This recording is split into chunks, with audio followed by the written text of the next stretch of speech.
Hello, a very good evening and a warm welcome into Audi Field in the nation's capital. Alongside Brooke Kirchhofer, Andre Cordero, thrilled to have you with us. It is week 13 in the Gamebridge Super League, opening with a highly promising 90 minutes between DC Power and the Carolina Ascent. Now, DC Power 9 days on from their first home win of the season. They welcomed Fort Lauderdale United to Audi Field back on November 12th.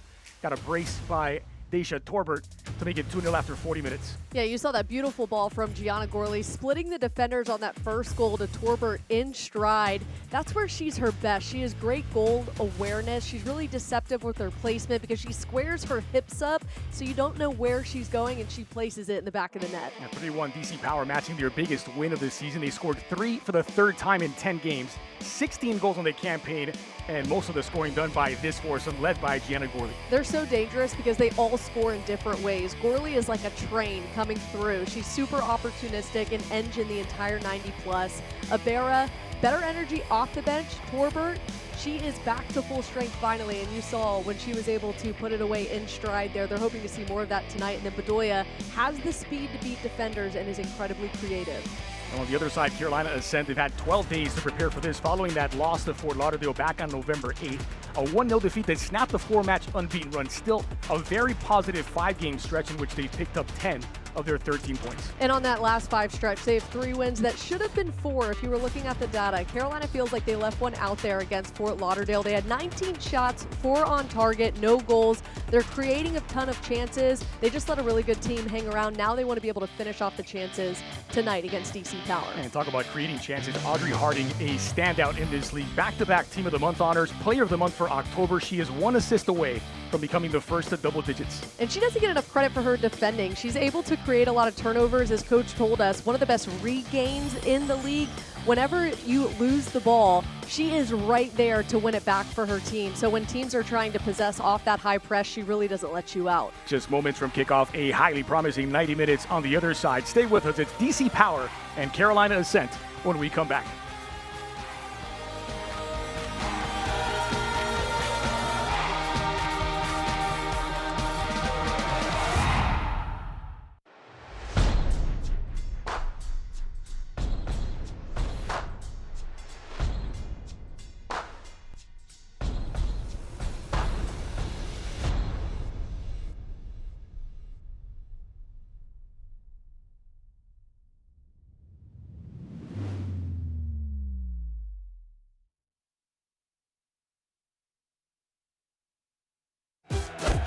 Caitlin Clark, amazing at assists.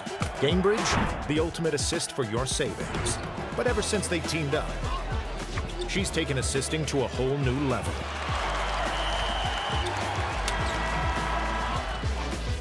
Caitlin Clark, great at assists. Gamebridge, great at assists for your savings.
Welcome back. DC Power and Carolina Ascent set to meet for the second time this season following that 5-goal thriller back on October 4th. Carolina Ascent unbeaten against DC Power. More on that in a moment. Here's a look at the starting lineup for DC Power. Copy and paste from their 3-1 win over Fort Lauderdale back on November 12th. No changes to the 11. They've really established that this is what they want to play in this 3-4-3 formation. They like to get more vertical now, and Gianna Gorley is a big part of it. You see her centrally, but if you end up looking at the heat map after this game is finished, she colors the entire pitch. She really attracts a lot of attention wherever she goes, which is going to leave it open for Bagley and Torbert. Leads the team with 5 goals, tied for the most assists on the squad as well. Meanwhile, here's the 11 for Carolina Ascent. Rinse and repeat from their 1-0 defeat to Fort Lauderdale back on November 8th. No changes to this lineup either. A little bit surprising, too, because typically when a team has 12 days off, maybe they try to switch things up. But from what we heard from Philip Poole, he said, last time I changed things was against Jacksonville, and he regretted it. He wants them to stay consistent, and Mackenzie George is a big part of it. Her breakaway speed from defenders is so impressive, but you cannot let her get in behind. So it's really, you either have to meet her when the ball gets to her feet, or you have to give her a little bit of space so you don't let her beat you in space. Well, the aforementioned Philip Poole, Coach of the Month honors for October, the man who led this Carolina Ascent team to the Players' Shield last season with the best regular season record. That is a guy who hates to lose. When we were talking with him, I don't think he enjoyed the 12 days off, especially after that loss to Fort Lauderdale at home. They were that's the type of loss where you want to just get back out onto the pitch immediately and recover. More possession, more chances, Yes. less goals than against Fort Lauderdale in that contest. Meanwhile, Amin Damasi in his first season with DC Power, fresh off of their first victory at home last time out. They've been playing a little bit more consistently, playing better in terms of finishing their chances, obviously coming off a 3-goal performance. The focus for him, though, is he wants to see his team be more physical and aggressive. Can they challenge and impose their will? No injuries or suspensions to contend with for Damasi and DC Power. Carolina, meanwhile, still without Giovanna DeMarco and Addison Merrick. They're expecting possibly a January return for both. Maddie Mercado was recalled by Seattle, but maybe not the last we've seen of her. That would be a huge add for Carolina if they are able to bring Maddie Mercado back. What we saw, that 1-2 punch with her and Mackenzie George, is something to watch. The ball rolls at Audi Field. It is DC Power and Carolina Ascent opening up Week 13 in the Gamebridge Super League. And Carolina on the front foot early. It's Aguilera who just runs out of real estate. That's the left back furthest up the pitch on the left side. I think what we're going to see here in the first 5 minutes is who can impose their will. We know that both teams like to dictate the tempo, and you see Carolina ready to tee off. You saw the forward motion from the 3 forwards on that front line. And to good effect, they've won it back. Short pitch to counter. It's Mackenzie George inside of the 18, taken back by Bedoya. And the foul goes DC Power's way.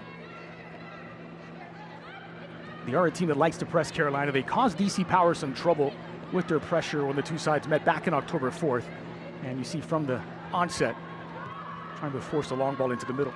On the flip side of things, too, we know that when DC Power is able to possess, they also want to get high. And as soon as they lose it, they want to have that high pressure as well. Two very similar teams in terms of tactics and stylistic of play. And Bagley's pressure paying off that time, and DC back in possession through Bedoya. Through ball is in to the back of the net, to the 18. It's Gianna Gorley. That's that cut off by McClellan, her first touches. You see her giving the thumbs up. Just a bit too much in space there for Gianna Gorley as she is warming up in the first 2 minutes of this pitch. I don't think she was expecting that one to come as early as it did. Really great work, a build out of their midfield. Martinez out of the back.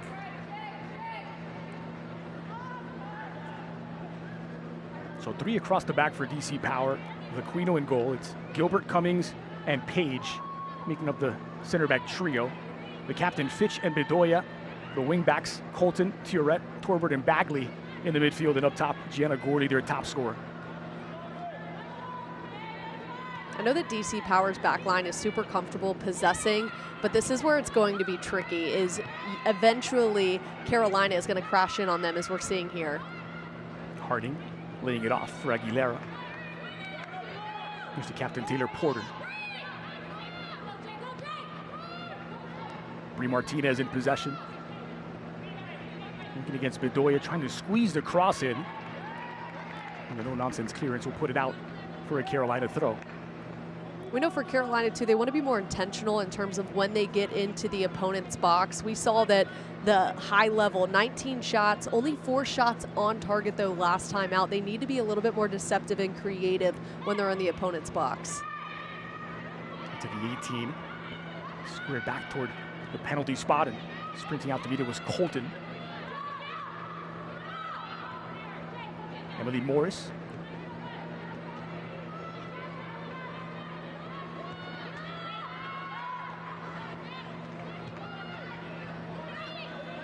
Two teams with a lot of similarities. They're level on points, 13 after 10 games. Close in terms of goals and goals conceded, 16 and 14 for DC Power, 17 scored and allowed by Carolina. Same exact form over the course of the last 4 games. And this one of those measuring stick matches to set one apart from the other. Absolutely, we expect that high-flying, high pace. Both teams have had no trouble scoring. It's the conceding goals at the rate that they're at right now is the one thing both sides want to clean up. A combined 1 clean sheet between them. It's Aquino. Megan McClellan and Carolina still without a clean sheet, the only team. Here's Porter. Back 4 for Carolina with Martinez, Studer, Butler, and Aguilera in front of McClellan. 2 holding midfielders in Morris and Porter. Riley Parker also in that midfield trio. Harding and Baisden out wide. Mackenzie George is the lone center forward. That was such a great adjustment by Gianna Gorley as they were kind of baiting Carolina to have to go back to their goalkeeper. She was right in the space and it forced them to get forward. Here's Torbert. Moving forward, looking for Gorley.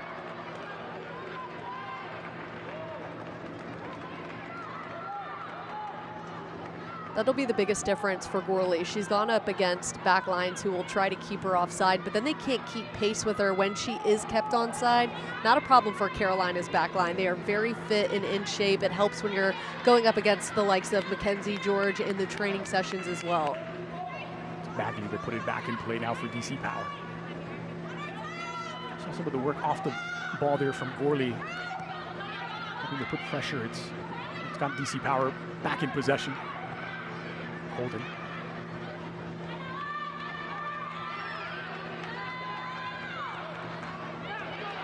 Into the 18 once more. Pulled back across 1v1. It doesn't bend enough. And the first real warning shot from Emily Colton. That's the closest we've seen Emily Colton get to the goal in these last few matches. She's been having to take shots from range. She was able to get a little bit closer. That was one of the questions I had for Omid Namazi was, do you want to keep seeing her take those shots from range? Well, here we see she's inching closer. She has that competitive mindset to get into the attacking third, more of a midfielder that plays more on the defensive side of things. But as we see, she can be dangerous if you give her space. Had a gorgeous through ball to Torbert for the second goal last time out against Fort Lauderdale. Mackenzie George wins the throw now for Carolina.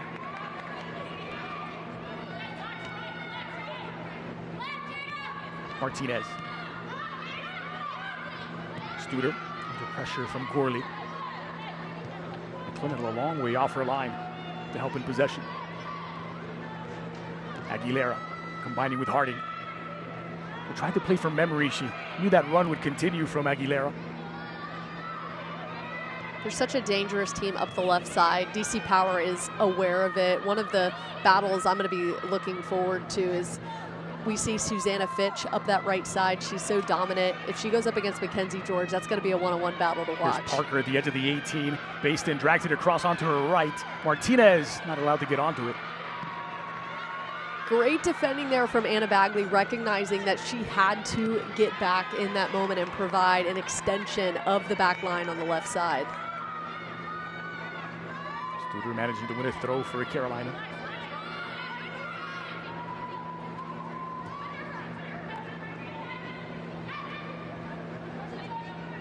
Mackenzie George. There's a sliver of an opening, trying to get that to ricochet off of Bedoya. It'll be a goal kick in the end. We mentioned Mackenzie George. We're seeing her on the right side of the pitch. She's incredibly dangerous on the left side, maybe trying to give DC Power a little bit of a different look here, starting on the right side. We'll see if she ends up switching to the other side and trying to connect there. Just look at the posture ahead of the pressure provided by Carolina.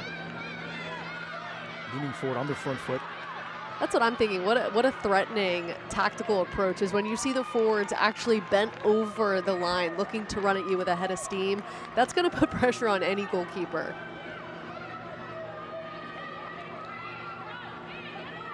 They will resume through Jada Bedoya. Playing against her former team, Bedoya. She won the Players' Shield last season at Carolina.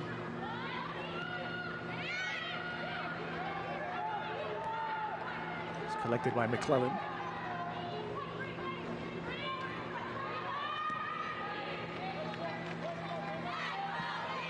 Point of emphasis for Carolina, as you point out, has been on the defensive side of the ball. It's a team that, well, consider Megan McClellan was the 2024-25 Golden Glove winner. She doesn't have a clean sheet yet this season. Here's Paige. Bedoya. Burst of acceleration on the near side.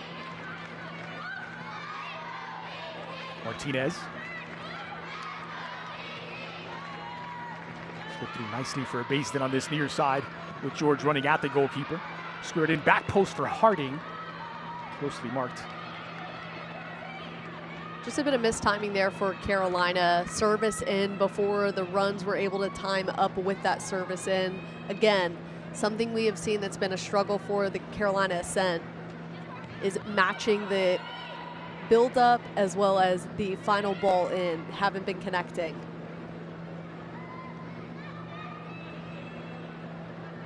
"17 goals in this season, 8 different goal scorers for Carolina. Something we grew accustomed to last season. 45 goals. They were the top scoring team in the regular season last campaign. Had 15 different goal scorers, including, of course, Mia Corban, who was one shy of winning the Golden Boot. She had 12. Lifted in, it's misjudged. Now Aguilera looking to pull it back. Basin arriving at the back post, won't get there in time. Aguilera did such a good job of helping her teammates with recognizing where she wanted the ball. You saw her just go ahead and go in stride, wanting the through ball. DC Power defended it well, but just on that last touch, the width there, getting behind her, that's where DC Power has to be better on the back line. Colton.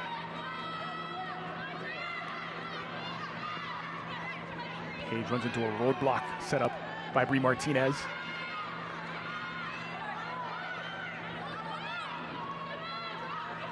Back in through Bedoya. It's cut off by Martinez, who's been busy on this near side.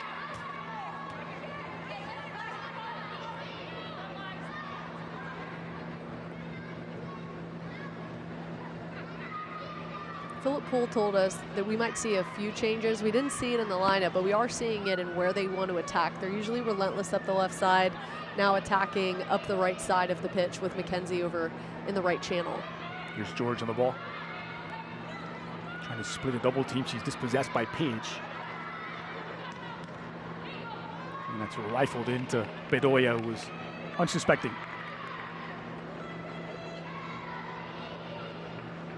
No shortage of intensity. The legs will be fresh after nearly 2 weeks to prepare for this contest. They've spent a lot of time in DC Power's half as well. Carolina Ascent's very good at establishing where they want to play on the pitch. We saw that against Fort Lauderdale. They spent most of the time in Fort Lauderdale's half.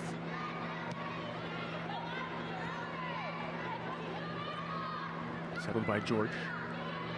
Here's Riley Parker squeezing the cross in into the waiting hands of Aquino. Really good defending there from Anna Bagley and Page, who just continue to connect up that right side to protect. Torbert under pressure from Porter. Just swarming defense from Carolina. And that's why most of this game so far has been played over on this half of the pitch. Free kick awarded to DC Power. It's no secret that communication was going to be big for DC Power. We see why. Carolina Ascent really doesn't let you breathe, whether you're in possession or in these transition moments. Omen Namazi told us we are going to have to communicate, especially being aware of where Mackenzie George is at. He told us too, look, we expect them to attack up the left side. They were looking to neutralize that. Now it's how can you adjust on the fly? It's a longtime assistant to former U.S. international Tab Ramos. Worked on Carlos Quirox's staff at Iran as well. Based in. Possession short circuits. It's Torbert who wins it back for DC Power, looking for help. Unlucky there from Deja Torbert, but she knew where the spacing was and that Carolina likes to play out of their midfield. She was there to cut it off as soon as she saw where the angle was, which was a big part of their game plan this week, is to not allow Carolina to play through that middle line. What a game it was for Deja Torbert against Fort Lauderdale. Brace her first 2 goals in this Cambridge Super League. They would certainly love to get her back to playing how she did the last time these two met. Of course, we know she was dealing with a bit of injury and then out of game shape, but they feel like she is back to that level of play that we saw in that beautiful game against Carolina. Made her first start of the season back on October 4th against Carolina. And was promptly injured, only played the first half of that contest. Now working her way back into full game shape. She's fit, she's healthy, but it's about match fitness for the course of 90 minutes. Here's Paige. Catapulted out of the back looking for Gorley. Using her body well, battling here against Studer. And it's Studer who gets the better of it. Big opportunity here with DC Power getting awarded the corner kick thanks to Gianna Gorley's efforts again. She's someone who is relentless on the pitch. She is going to be in and around any opportunity. What a great spacing too, with cutting off the defender off that left side, cutting her run off and forcing her to kick it wide.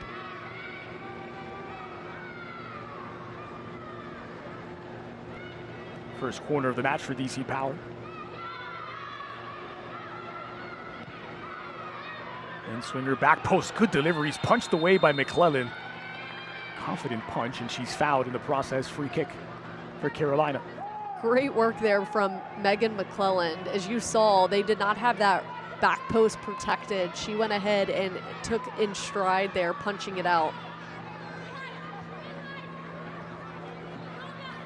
Here's Studer. Getting to space for Martinez.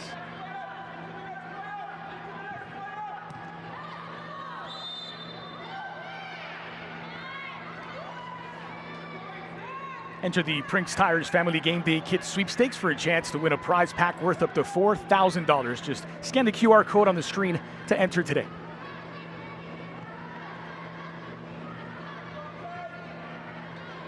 And relentless, ravenous pressure provided by Carolina.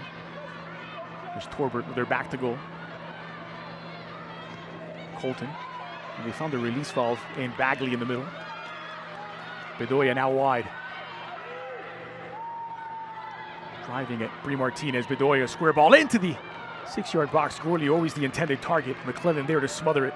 Bedoya had the right idea. She saw that they did not have a ton of numbers forward to go up against this back line. Outnumbered here. You see a little bit of the hesitation and then decides to go, tries to cut it off there to get it to Gorley, who is well defended. They are not going to leave her open in space. As you saw, she had 2 defenders next to her. It's a little searching ball, probing.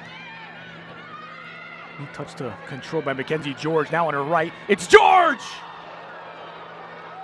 Well, it's the first real sight of goal Mackenzie George has had. And it bends away from the target.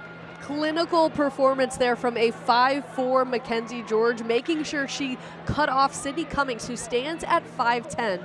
Look at this little touch here, is able to get in front of her and cut off that right foot that she's trying to step in. Mackenzie George just can't send that one home. It was a really good angle cut off by Morgan Aquino. I'm going to say credit to Aquino, comes out, narrows the angle, forcing George to make a decision, and she sends it wide. She had no choice but to come out too. As soon as she saw that Cummings got beat on that right side of her foot, she had to close that space. Morgan Aquino was the 2024 A-League Goalkeeper of the Year when she was with Perth Glory. Omen Namazi still looking for a little bit more in terms of her aerial game. Said that's an area that she needs to improve in terms of coming out for balls. Everything else, though, she has just done very well in the net. Commands with her voice, is able to be an addition in terms of another player on the field when they need to possess. In the air, though, is where it needs to clean up. Clinical shot stopper, Morgan Aquino. Here's Torbert. Colton. A lovely ball to find Colton. Now Gorley in the heart of the area. She's closed down quickly by Porter. Slipping with it, went to possession, but only momentarily. DC Power back on the front foot.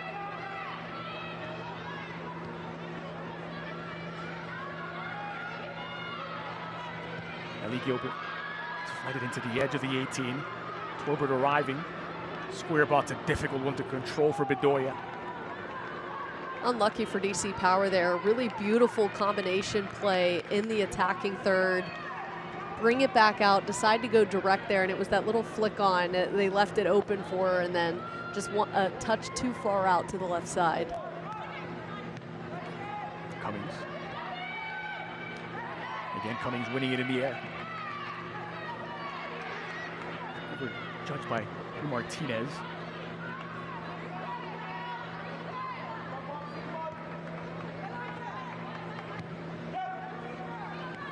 Now Bedoya.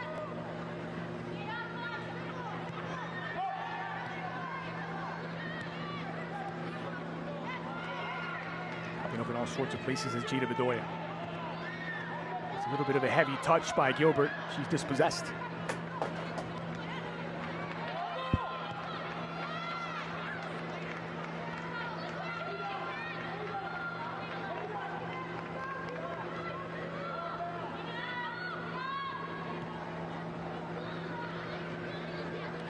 Carolina to play out through McClellan. Studer under pressure. A little too much pressure that time from Gorley, and she commits the foul.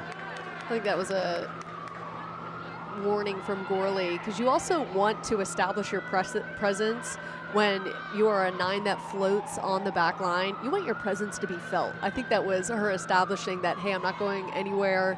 You better be quick in terms of when you possess it out of the back, because I'm going to be in and around all of that.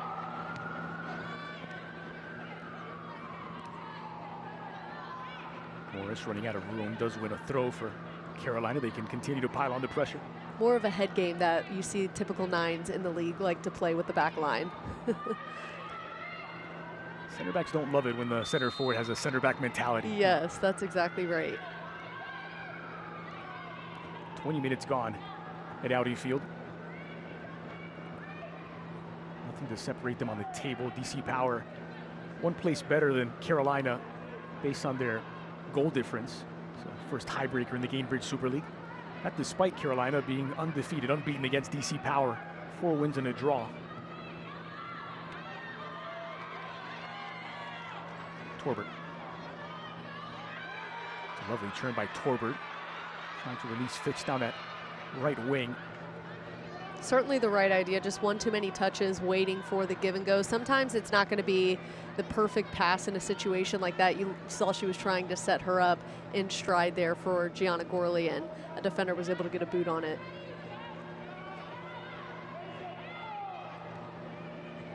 Pass a little slack is one back by Colton. Torbert. Colton on the wing. Options in the middle, looking for Tiorette. Fitch. Prolonged spell of possession deep in Carolina territory for DC Power. Torbert collecting with her back to goal. Now Sydney Cummings. DC Power's done a really good job of just reestablishing. As soon as they lose the ball, there's no sense of kind of getting outside of their play. They slow it back down and, okay, let's figure out a better way to go and attack them now. And you've seen they've tried to do it a different way each time, trying to find the best way to break down Carolina's defense. Positionally as well, you saw there how they reset back into their possession shape. Not being caught out in any numerical disadvantages. And this time happy to reset all the way back to Aquino. Gilbert. Aguilera there to cut off the Route 1 pass. And the foul's whistled against Torbert.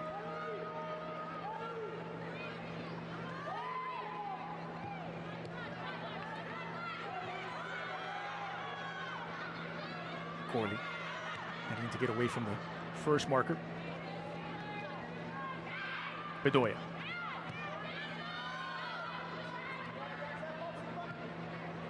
Once again, DC's backline dropping off just enough to put themselves in a position to where it's not dangerous, the possession out of the back, but one mistake and Carolina has the numbers in and around to be able to win the ball back and be in a dangerous position on the pitch. Good bit of triangulation this time to pass their way through the pressure.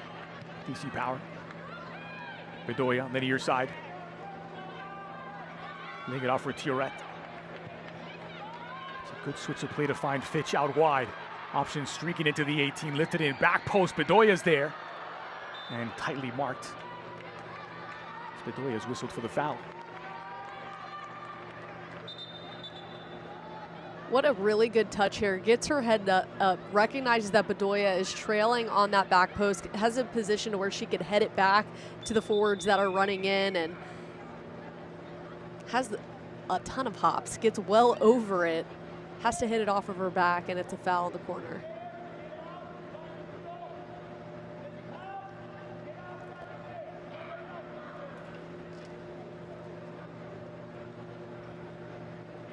Here's a look at the live table in the Gamebridge Super League with nothing to separate Carolina and DC Power. They both started the contest just outside of the top four. When you look back at the last time these two teams play, I mean, Carolina dominated DC in the first half, but they allowed DC Power to hang around, still got the win in that one. But this is, as you mentioned, it's a good benchmark. This is where you can kind of separate yourself on the table, getting the 3 points tonight. This, by the way, also a rematch of the inaugural match in the Gamebridge Super League. Some players are cooling off in the nation's capital. In 5 previous meetings, all that DC Power have mustered up is 1 draw in those 5 games. Well, they're knocking on the door right now, and it's a credit to the work that Gianna Gorley is pressing on the back line. I thought this was so interesting from head coach Philip Poole. He said, my message to the defenders is don't get bored of doing the right thing over and over again in terms of staying consistent when you defend Gianna Gorley. She has a lot of bag of tricks. We've seen the money bag on the sideline as well. She's a player that you can't get too comfortable with. Just continue to do the right things and put yourself in a position to have success, because the minute you give her an inch, she will punish. So Brie Martinez preparing to check back in.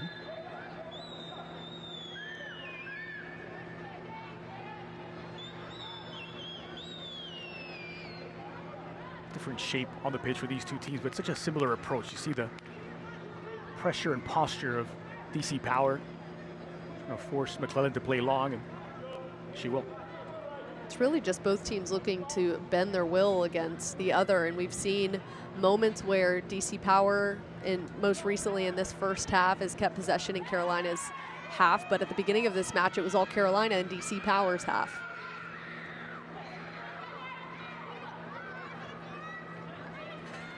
To your earlier point, there's a real emphasis to play down this right wing for Carolina. Which is odd. In the opening 20-plus minutes. They've typically, their strength has been up the left side. You wonder if that's just them looking to do something a bit different. Falls for base then. Couldn't really get enough power on this shot. It's easily collected by Aquino.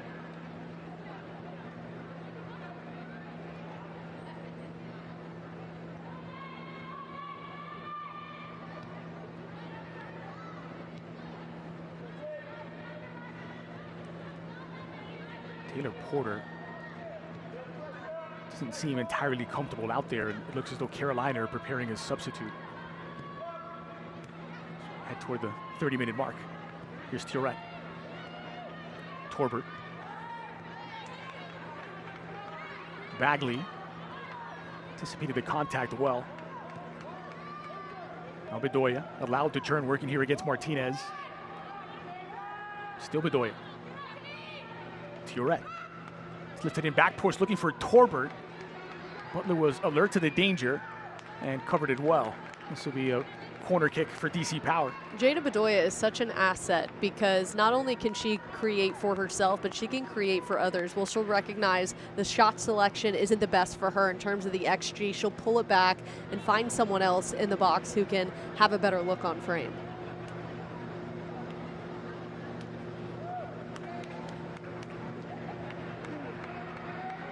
Second quarter of the match for DC Power. Here's Page to deliver.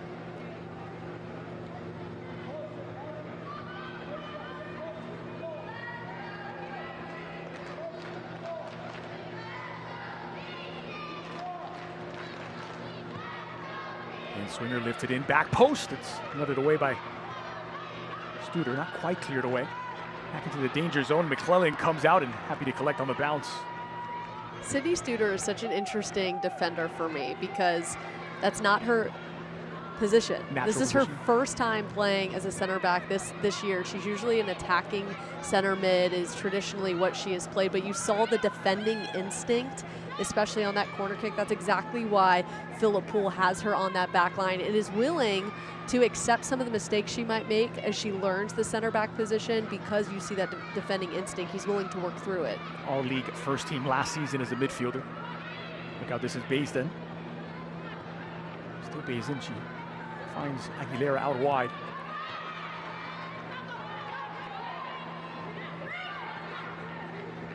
Martinez is fouled. Whistled against Bedoya.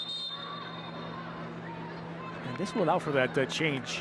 So confirmed, the captain Taylor Porter will make way, and it's the youngster B. Hilton coming on to replace her. Just 48 minutes played this season for the 18-year-old Charlotte native. They need some fresh legs right now. Carolina only with one shot in the match, as we are almost 30 minutes into this one. Just bring on fresh legs and try to provide a little bit of a different look, especially in the midfield is where Carolina likes to play through. And a credit to DC Power, they have shut that down so far in the first half. So Porter with a chance to more than double it, rather Hilton with a chance to more than double her minutes for this season. 18-year-old Academy product. Aguilera plays it across. First touches for B. Hilton. Ball into the area, squared in, looking for George. Just knocked off its trajectory. Mackenzie George who's won it back. Harding. Aguilera struck it as it came, and it's gathered up by Aquino. That's the type of player you want on your front line, a player who does not give up on the play. We just saw that from Mackenzie George, who was not satisfied with just losing it in the attacking third, continuing to apply the pressure. If anybody is going to will their team to find the back of the net, it begins and ends with Mackenzie George. It's contact just outside of the 18-yard box at the free kick, just outside the area, as Torbert is whistled for the foul. Check that Cummings. She's an extension of the coaching staff out on the pitch for DC Power. She knows better than that. I mean, that is an incredibly close tackle. If she's a yard forward, this is a penalty kick opportunity for Carolina. It's across the body, Riley Parker. You saw that Cummings just extends that right arm out. She has to have the awareness of where she's out on the pitch, that she's way too close to her box to do anything silly in terms of fouls. Vocal leader on this team, Sydney Cummings. She's played every minute of the season so far, 900 coming into the match.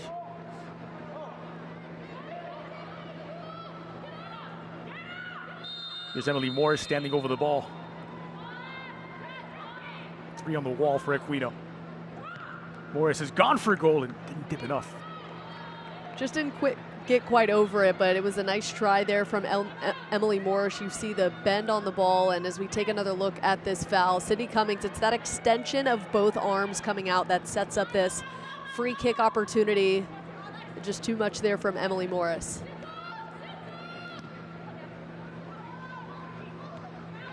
Down by Studer. A neat touch by Deja Torbert. Cummings in possession. Turet. Really feels like a true chess match right now for DC Power. They're patient in their build, trying to find different ways to spread out and get Carolina to be expansive.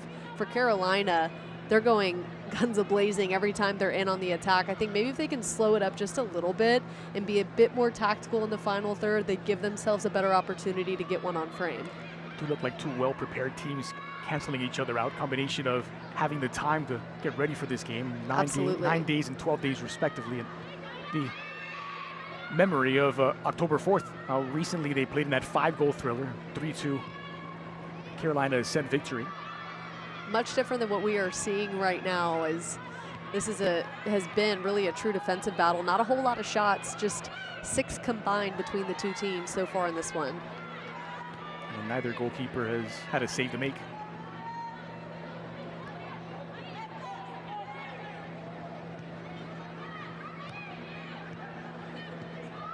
You're DC to play out of the back, out of Cummings.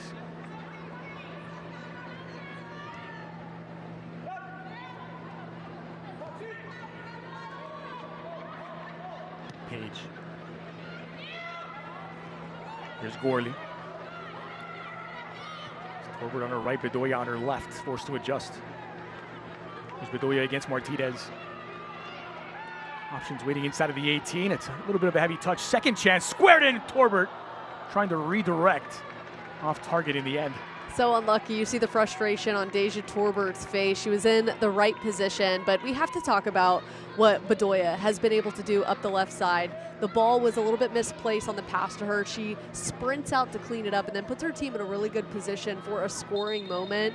They've got to be careful, though, because Jada Bedoya is not a player you want to have tired legs as this game goes on. Need to be a little bit better in terms of where they're playing into space for her and not requiring her to do too much to maintain possession. Such a subtle little touch to get past Martinez. They're inside of the 18. Kept the chance alive. Well, Select is the official match ball supplier of the Gamebridge Super League and many elite leagues throughout Europe. Visit us.select-sport.com for the latest Select products, specials, and more. Select, the player's choice. Just over 10 minutes remaining of first half normal time. Nothing to separate them on the table, nothing to separate them in the course of the first 45. And I could hear Omen Namazi, as soon as they passed it back to the goalkeeper, he said, now we go, wanting them to keep that high pressure on as time winds down at the end of this one. 10 minutes left. Where can you impose your will before halftime? Slight edge in possession to DC Power, 53%. Slight edge in shots to Carolina, 4-3. And Carolina do have the only shot on target. It was a comfortable save for Aquino. Free kick to the home side. Yeah, this one's coming back after the Carolina player just stepped in, drew a little too much contact. DC Power will now be able to resettle once again in terms of building this possession back up.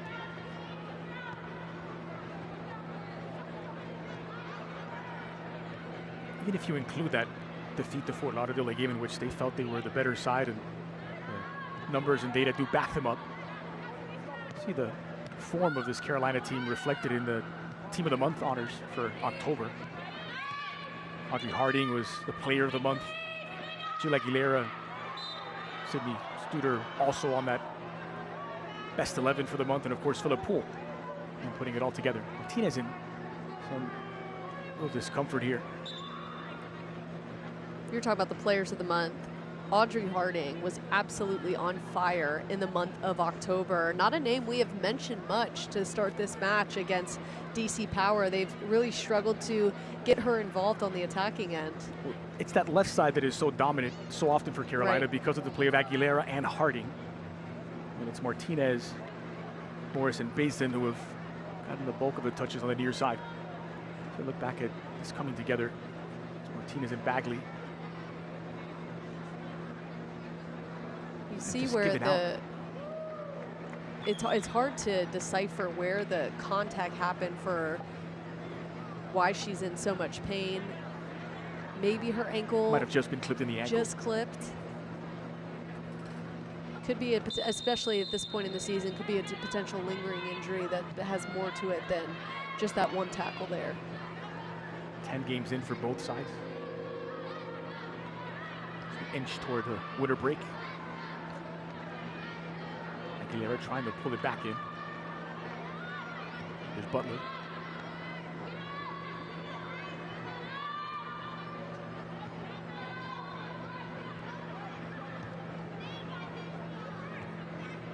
Cummings there to win it back for DC Power. This is Torbert. Right idea by Torbert. Get out of that space. You see you are losing the numbers battle. Make them get more expansive, and now you have the spaces to play through.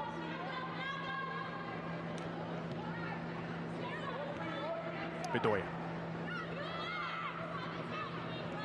Inviting Basin to dance. Bedoya, she walks the tightrope near side. Basin, nicely timed challenge. It'll stay DC Power ball.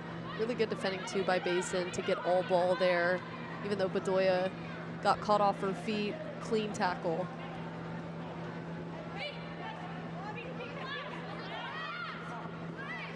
Again, it's Bedoya. Lovely feet to get past the initial marking. Based able to poke it loose. Emily Colton. Here's Fitch.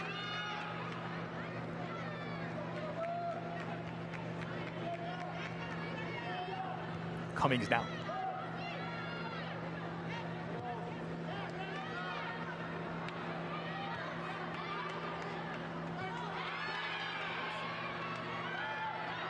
Tourette. This is Colton to the edge of the 18, marked closely by Aguilera. Ball is driven in toward the penalty spot.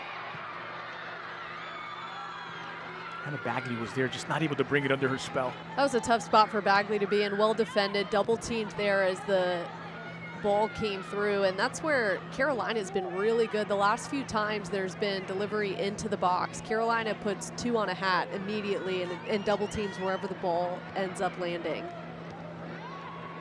I think for DC Power, you just need, where is the shot in the arm going to come from, right? We know that they can bring energy off of the bench. With Loza Ibero, when do you make that change to try and provide a little bit of a spark plug here?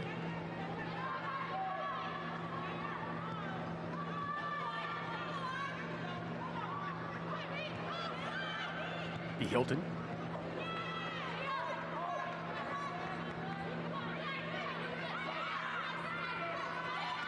Bedoya under pressure.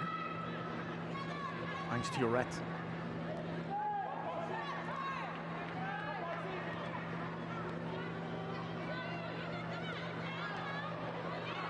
I see showing a little patience in possession there as Torbert has managed to win it back. Harding wins a throw for Carolina. Carolina's done a really good job of making sure they're clogging up all of the lanes, though. Carolina might not have possession, but they're really kind of dictating when DC Power is moving from left to right.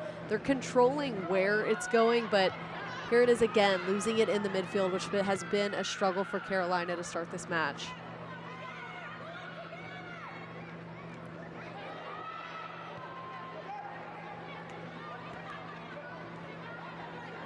Here's Bedoya in possession.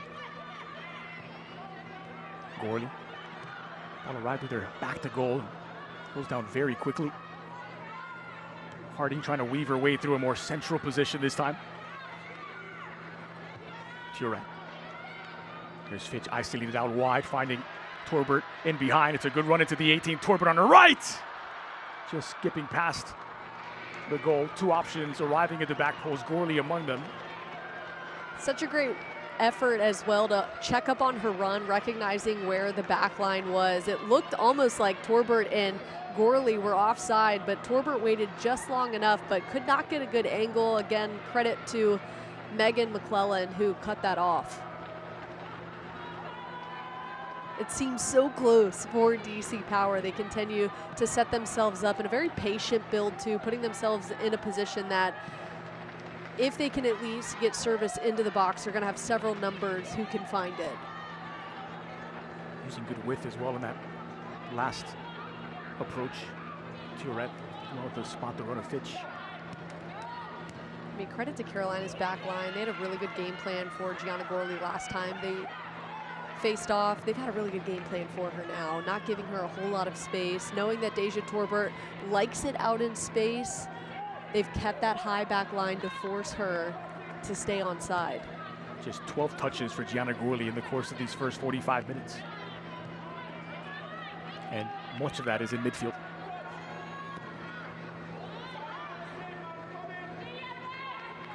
Sydney Studer is out to collect.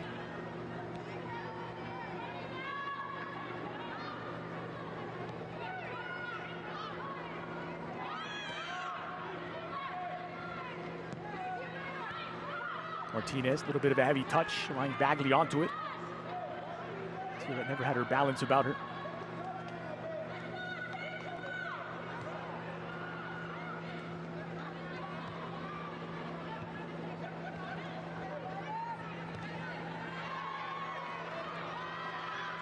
Gorley running in behind, marked here by Butler, waiting for help to arrive in the form of Torbert.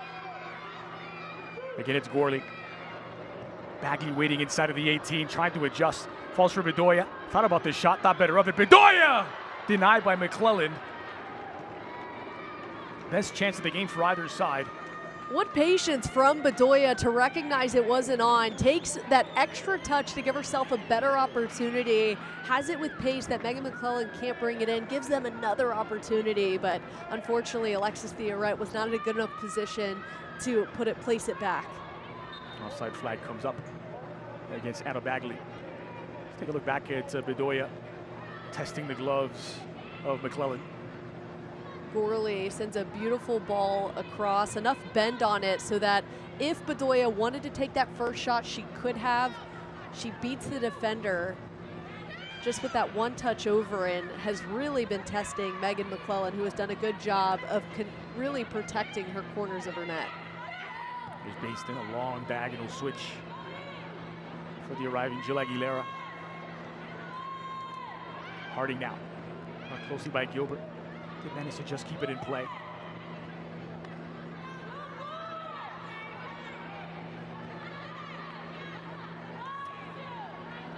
Studer.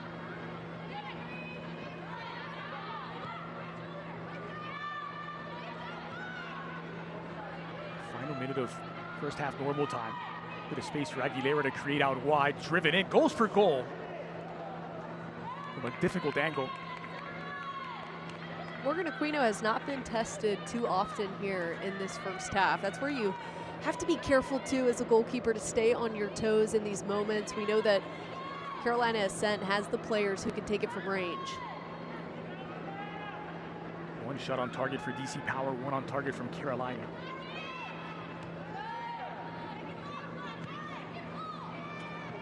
Gorley running in behind once again, using her body well. Back heel. Quite come off now, Basden. Maybe not the right time for that. You saw how many defenders were able to converge around the ball. I think she thought it was open a few seconds before that heel touch. We saw how many defenders converged around the ball. I'm not sure she did. Right. Oh, flighted in. There's Page able to find Bedoya again.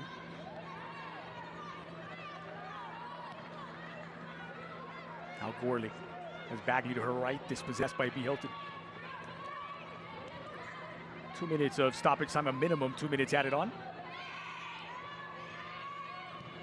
See a bit of frustration there from Bedoya. I'll tell you, in terms of one of the best connected front and middle lines, I think DC Power is one of the best teams that represent that. Carolina has done a pretty good job, though, of disrupting that flow. We've seen that DC Power has had to use the outside channels quite a bit, but usually DC Power, their front two lines go with 6 at such a pace and get numbers forward, which puts a lot of pressure on defenses. But a credit to Carolina's back line. They've been able to manage it to the best of their ability here in this first half.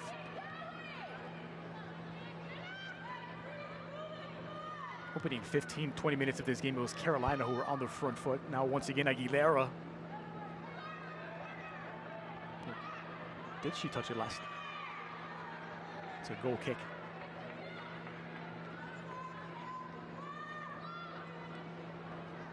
I think she got the wind knocked out of her. Bursting a lung to get there, Aquino, and went to ground. Might have just had that contact with Harding.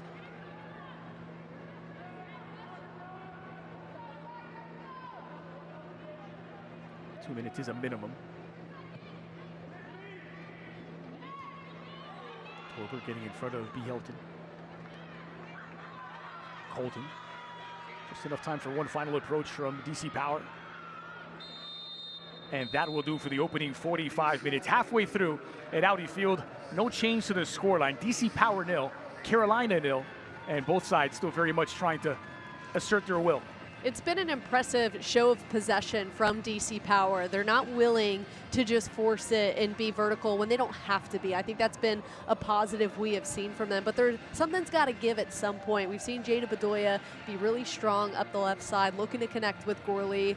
Carolina's defensive line has done a really good job of breaking those things up, but for Carolina, they're just waiting for that one mistake to be made. You see the forwards poaching on the back line.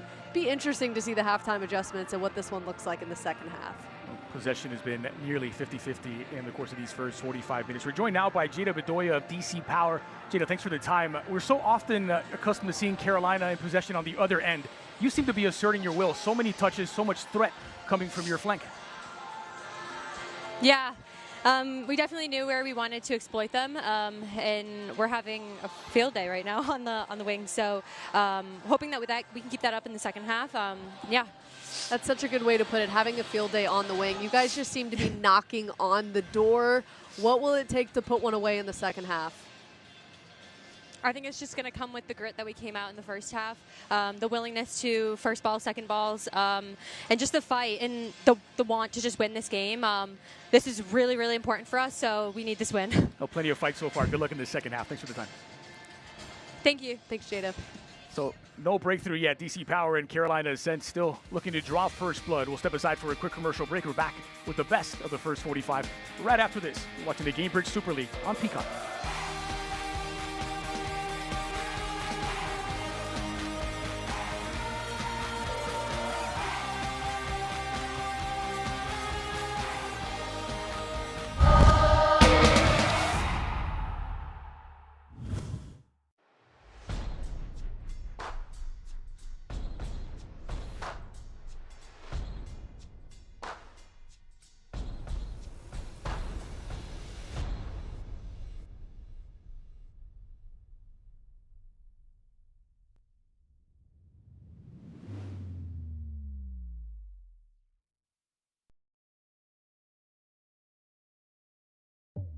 This year, the talent is even stronger than last year.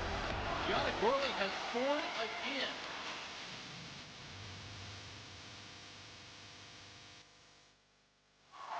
The first goal in 40-10 history.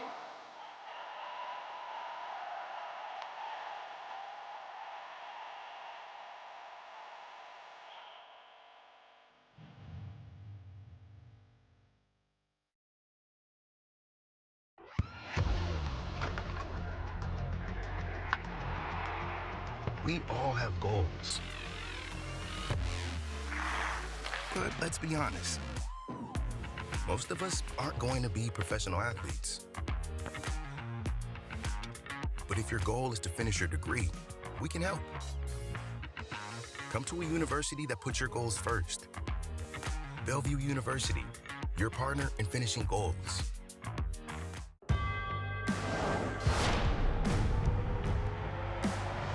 Prinks tires in the USL help soccer journeys everywhere to drive harder. From city playgrounds to suburban sidelines.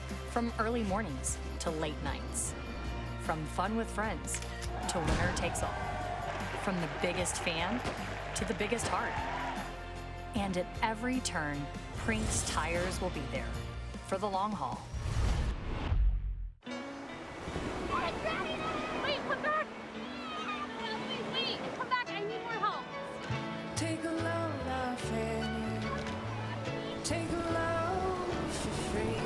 Today we went to the beach, and it was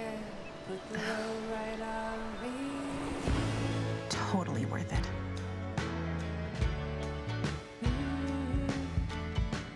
Get double points this fall at Best Western. Success doesn't come easy. It takes grit, hustle, and relentless effort. Every step forward brings you closer to greatness. This is your moment. Elevate your game. El Jimador Spiked Bebidas. Well, you heard from Jada Bedoya just before the halftime break there. This is one that means a lot to both sides as DC Power and Carolina Ascent 0-0 through the opening 45 minutes. Well, Gamebridge Assist is a program created by Gamebridge in partnership with Parity and the Women's Sports Foundation to support the organizations around the country that provide opportunities for girls and women throughout sports and education.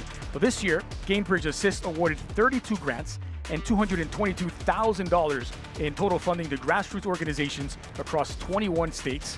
Today, DC Power FC recognizes grant recipients Girls in Gear, 643 LLC, South Baltimore Gateway Project, and STEM for Her, who are all from right here in the DMV. We'll step aside for a quick commercial timeout. The second half is fast approaching. We'll show you the best of that first 45 and the halftime stats when we come back. 0-0, still waiting for the breakthrough at Audi.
Gamebridge Super League Week 13 opening up under Friday night lights in the nation's capital. No breakthrough yet between DC Power and Carolina Ascent.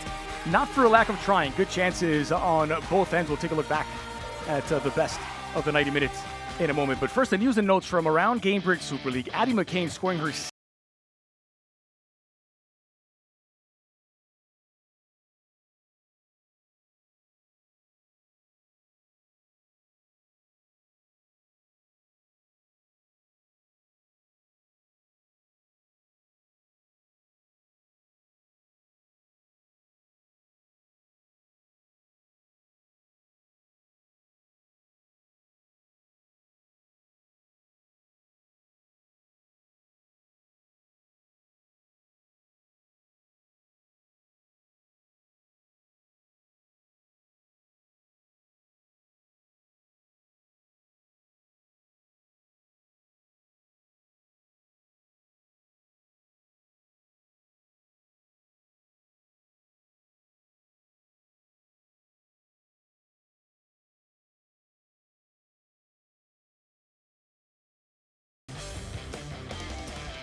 So the second half about to get underway on the other side. We'll take a quick timeout when we come back, a look back at the best moments of the first 45. DC Power 0, Carolina 0 at halftime. Stay with us.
Well, it has been remarkably even for the better part of the opening 45 minutes. Carolina started strong, DC Power finished strong. It is level on the scoreboard. Both sides have created chances. This was arguably Carolina's best effort in the 17th minute. Again, different.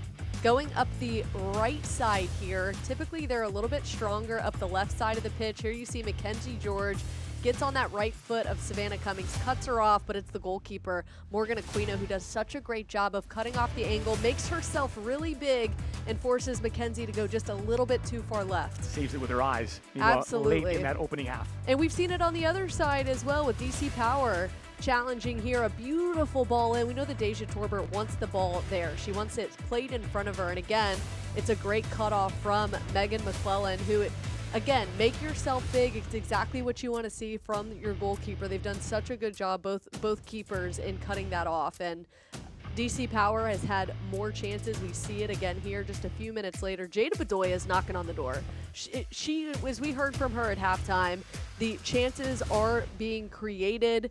She is imposing her will and having a field day up the wing. Those are her words. It's just a matter of, can you get that extra oomph? Can you fly into the box, reckless abandon, which is exactly what Omin Namazi said in our coaches call this week. I'm happy with everything else, but we have to impose our will and have that aggression. Bedoya could hardly stand still, full of energy as we kick off this second half. It's DC Power moving from left to right on your screen. That Bedoya effort, the closest either team has come to scoring so far, and the best is yet to come. Alongside Brooke Kirchhofer, Andre Cordero. Brooke, your standouts in the course of that first 45 minutes. I really liked what I saw from Jada Bedoya, just taking the space that's given to her. If Carolina is going to continue to allow her. Look out here, Torbert finds Bagley inside of the 18. And Martinez able to clear that out. Much better defending there from Carolina to start this one. It was really DC Power who started on the back foot with Carolina, putting some pressure on in the first half. But again, if Jada Bedoya, if they're going to give her space, she's going to continue to utilize it up that left side. No changes in personnel from the team that finished that opening 45. There was that one substitution in the first half, 30 minutes in. Taylor Porter was replaced by B. Hilton. I love it. We see the most loyal supporter of the DC Power there. He is always in that same outfit. Every game committed. So we'll roll out as DC will get a throw from this near side. 6 shots from the home side in the first half, 4 from Carolina. Carolina did have 2 on target, but neither quite as dangerous as Bedoya's effort. I saw that DC Power was trying to pick up the pace there in possession, which is the right idea. I think they weren't going fast enough when they were possessing in and around Carolina. You see the emphasis now to pick up the pace, but because of picking up the pace, a mistake is made. Now can you mold the two without having that? Back into Martinez. Baston just overrunning it. And here's Bedoya.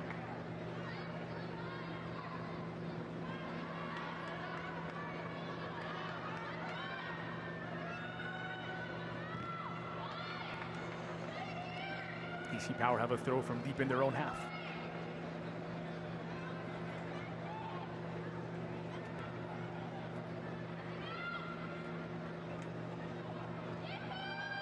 Laying it off.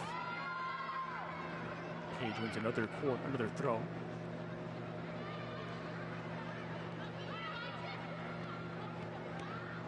It's nicely cut off by Tiorette, just jumping into the passing lane.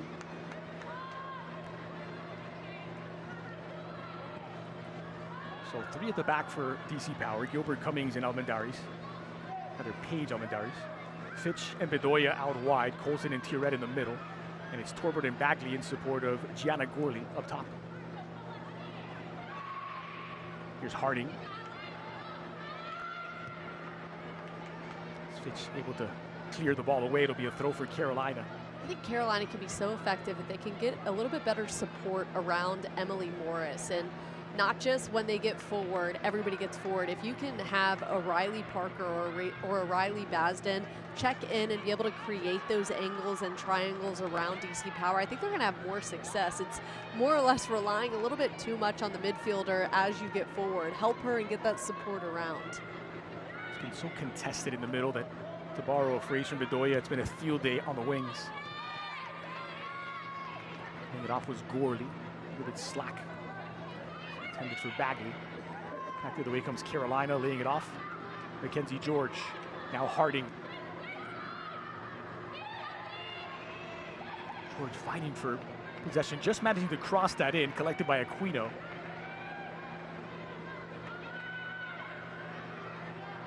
Martinez is tripped up by Bedoya. The Ecuador international is whistled for the foul. You know, Bedoya knew it. As soon as Bedoya put the hand in the defender's back, that was such a smart sell to go ahead and lean into it. It's a great ball in for Aguilera, who struggled to control. Other than awkward height.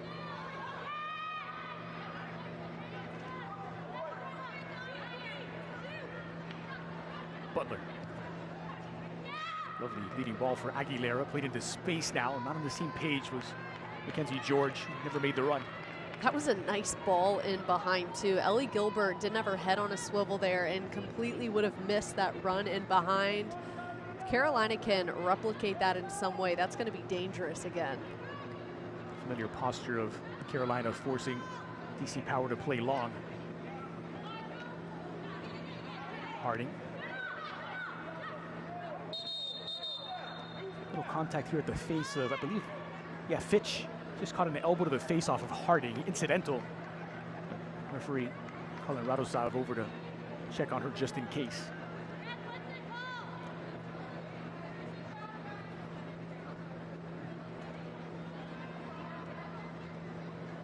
Fitch, the DC Power captain, played every minute of every game last season. Has a lot of high praise from her head coach. Obed Namazi said she's one of the best he's seen, and if he could pick an all-star team, he highlighted that she would be one that he would place on that team, a firecracker up and down the right side of the pitch for them. And the game she has missed was the previous meeting against Carolina.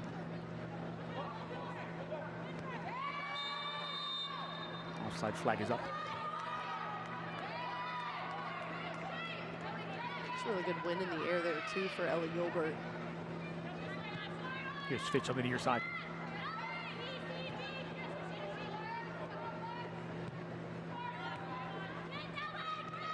Good pressure once again from Carolina, making it difficult for DC Power to play through the midfield with the ball on the ground. Bagley. Page. Forced to reset position once more. Possession to Aquino. Now Fitch, difficult ball to control, dealt with it well. And a little overly aggressive that time from Taysha Torbert. I think that's where Omid Namazi is wanting to see a better effort in terms of winning the duel. When the ball's in the air, can she go up there and win it, right? Instead of having this late kick on the right side that is going to result in a foul. I think he wants to see that initial step from his group. Maybe fortunate to escape the yellow card here. She goes through Aguilera. Aguilera undoubtedly an important piece to what Carolina wants to do. Good to see her up and moving around. Led the team in assists last season with 7. No surprise that she is up, as Coach Philip Poole calls her the warrior on the team. It's going to take a lot for her to come out of a match. She's played every minute of the season so far, 952 and counting. Here's Butler. Aguilera is closed out quickly by Torbert. A nice battle developing between those two. Well, communication is certainly not an issue on the pitch, as we can hear it coming through the broadcast. DC Power and Carolina Ascent both communicating well. Carolina, I think, did a much better job of halftime adjustments. They have really kept the pressure on DC's back line. Fitch.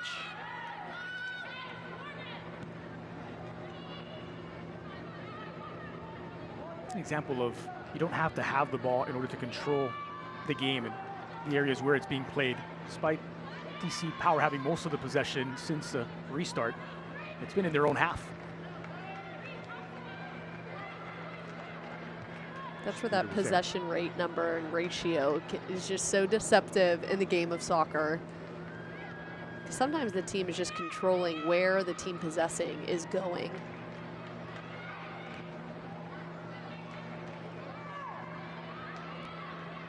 Also, I think a general misunderstanding of about what the possession stat tells you. It's percentage of the total passes made in the course of a game, not time on the ball.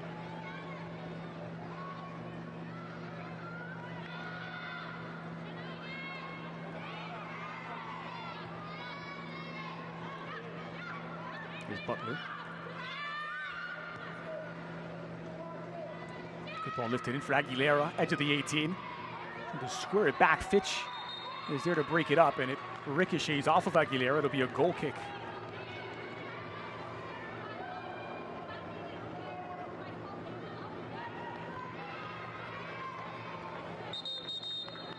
The Gamebridge Super League season is in full swing. Visit GamebridgeSuperLeague.com for all the latest information, analysis, and all the insight into all things Gamebridge Super League.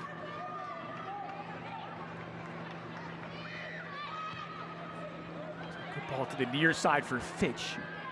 Just could not catch up to it.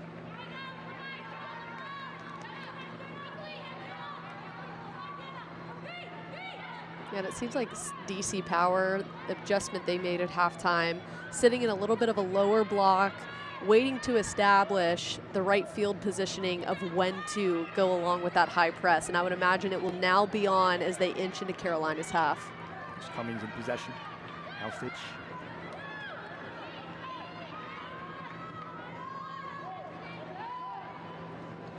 As Carolina line up their second substitution. 10 minutes gone in this second half. Harding chesting it down. Parker finds Morris.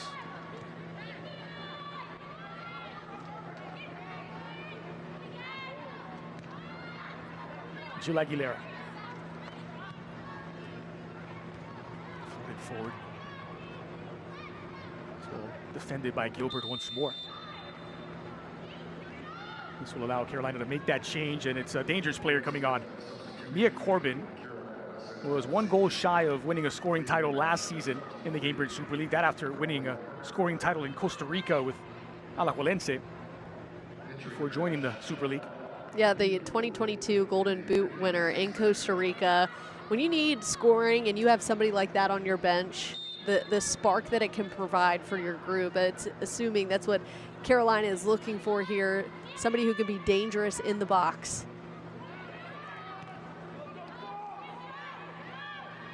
Studer. Now Butler. Emily Morris. Ball floated in, back post, a good delivery, headed across the mouth of goal, and they find Pater. Carolina breakthrough. Riley Basin arriving at the back post unmarked and tucks it away expertly. Right place, right time for Riley Baisden, who has just been patient and waiting for her opportunity there. You see the reaction on her face as we take another look at it. Carolina Ascent in this second half, trying to put the pressure on with a substitution, trying to catch DC Power on their heels, and a beautiful ball to the back post. Baisden backs up just enough, and you see where her eyes are. She directs that ball into that back corner post where the goalkeeper is nowhere to be found. Morgan Aquino, any goalkeeper would struggle to get on that one. Expertly placed by Riley Baisden, who inherited the captain's armband from Taylor Porter when she came off. Scoring her 4th goal of the season and a first Gamebridge Super League assist for Emily Morris. Got the dime into the back post.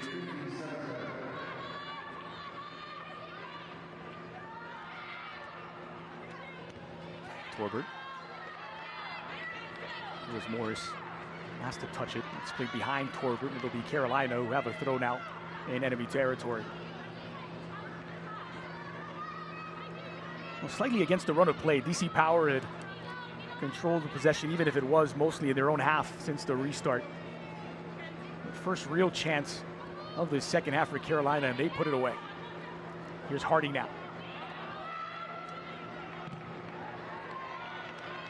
Keep in mind, Carolina scored 2 in a hurry when these two sides met back on October 4th. It was 2-0 after 16 minutes, with George scoring the first and Maddie Mercado doubling that lead just 2 minutes later. Well, in the last time out for Carolina, they were scoreless against Fort Lauderdale in a match they felt like they were the better team. They lost that 1-0 at home. And one of the things that Philip Poole told us about Riley Basin, he said confidence is a funny thing.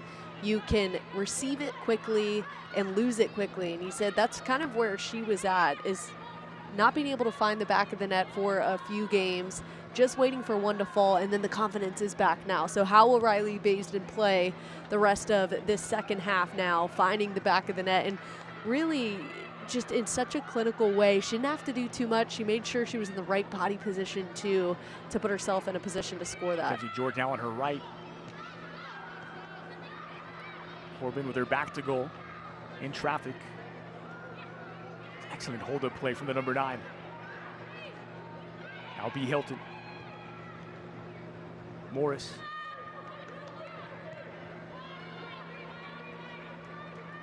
Starting to find each other really well now. Carolina buoyed by that opening goal.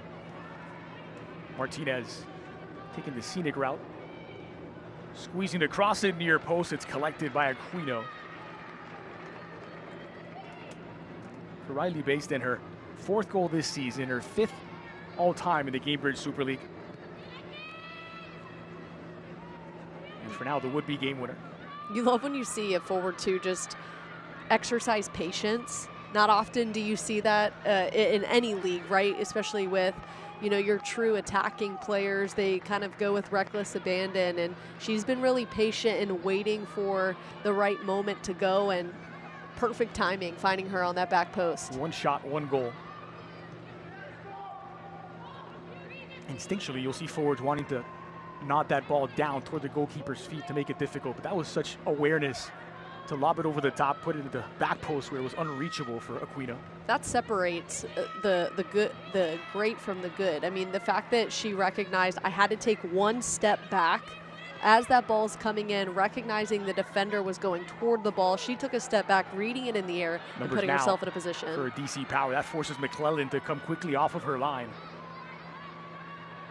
A bit of a numerical advantage in possession that time for DC Power. Not something that Carolina have allowed much in the course of this hour of play.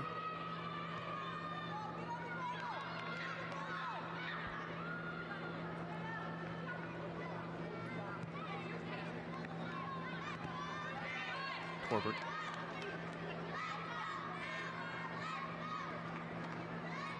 Keisha Torbert taking on all comers on this right-hand side, on the near side.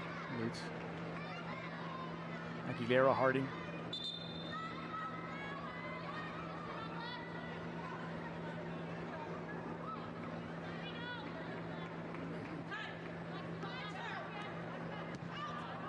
Aguilera just trying to keep that ball in play. It'll be a throw for DC Power.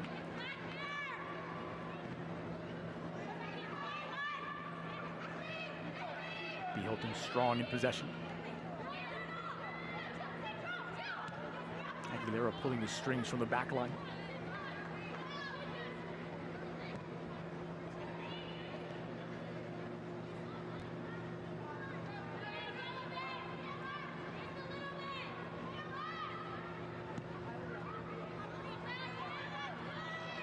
It's flicked on.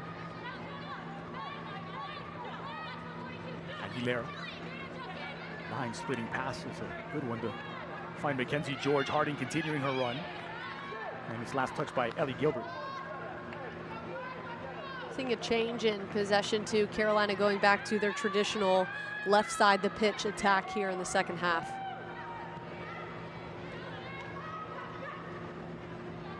Here's Mackenzie George trying to run in behind. Fitch is there to put out the fire.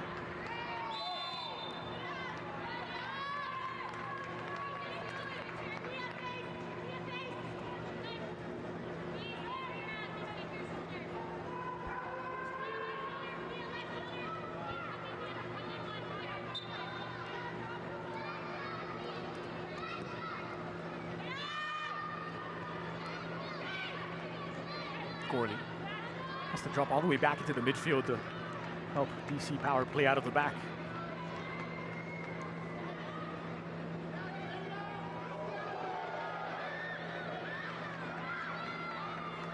Much better change in pace here from DC Power, who needs to respond after giving up that goal to Carolina. Well, that foul will allow for Namazi and DC Power to make their first changes in personnel. And see a double substitution as Katie Duong and Claire Constant prepare to check into the game. So Duong is in for Anna Bagley.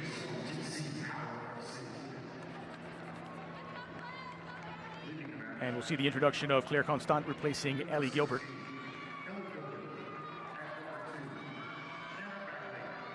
I think that's a great change, too, for Ellie Gilbert, who has had to do a lot so far in this match. Bring some fresh legs into that area of the pitch for DC Power and see if they can make something happen a little bit differently in terms of attacking Carolina now in a bit of a different way. Katie Duong, who led the team in assists last season, on now with just under half an hour to play. May Corbin putting in a defensive shift to win the ball back for Carolina. Allows you to give Ellie Gilbert some time back to her legs, who has been chasing Mackenzie George in and around the pitch. Here's Bedoya bursting along to get there ahead of Martinez. Plenty of targets in the 18. Bedoya needs a sliver of an opening. Did not need a second invitation. Nice strike there, though, from Bedoya, needing to start testing Megan McClelland here if they want to get back in contention. It's been a while since we have seen DC Power enter Carolina's attacking third with numbers. It's usually one gets away and Bedoya tries to take a shot from range. That one just too much on the end of it.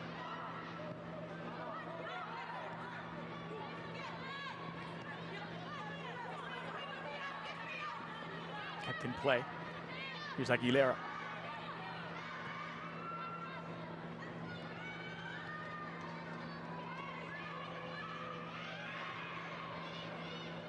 Martinez takes that in stride. Working here against Bedoya. It's Brie Martinez. Little tangle of the legs. And it'll go as a foul against Jada Bedoya. You can understand the frustration. She has done everything on both ends of the pitch, offensively and defensively, for DC Power, and she will not get away with that one. I think that's just a little bit of frustration there. She sees the forward starting to pull away from her, steps that cleat in, and will get called for the foul. So a set piece opportunity for Carolina. They haven't had many of these.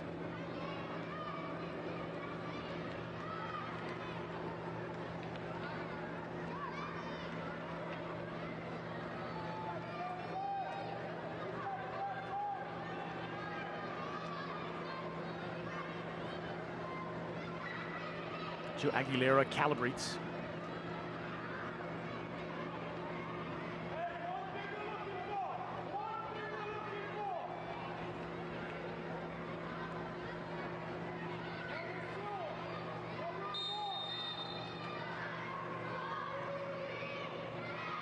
Aguilera swings it in toward the penalty spot. Has it up by Martinez. It's an important intervention by Gorley in defense. Gorley from her backside still able to win the ball. Now Torbert.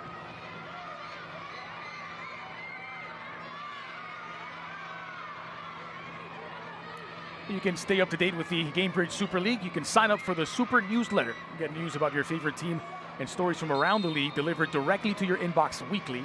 Sign up at GamebridgeSuperLeague.com/newsletter.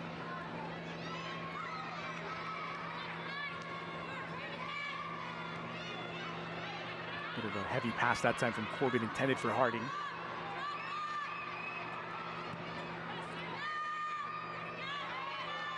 Just seen a bit of a miscommunication, misconnection that we saw in the first half with DC Power. Carolina has done a really good job of disrupting the possession, the heavy possession that we saw in the first half.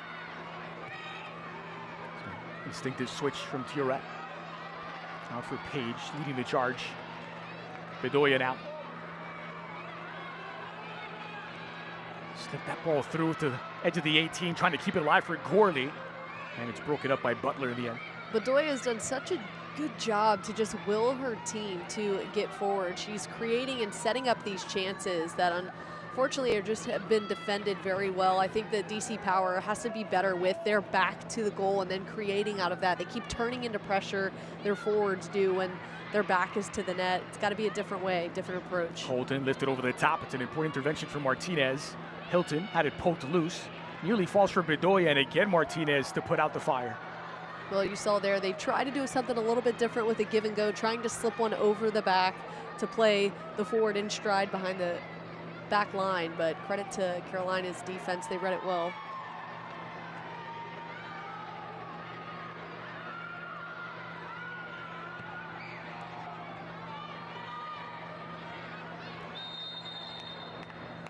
Emily Colton has a whole bag of tricks. Sand wedge to driver. You see her through balls, setting up Torbert. She can lob it over the top as well. She's pulling the strings in the midfield. One of the best receive and go type of midfielders that you can have on the pitch. She's such a high rate work and has the ability to run at defenders. And as coach said, she's a great player that they can play in the space and in the pocket and as a pocket player when they're in the attack. Made her professional debut with DC back in February.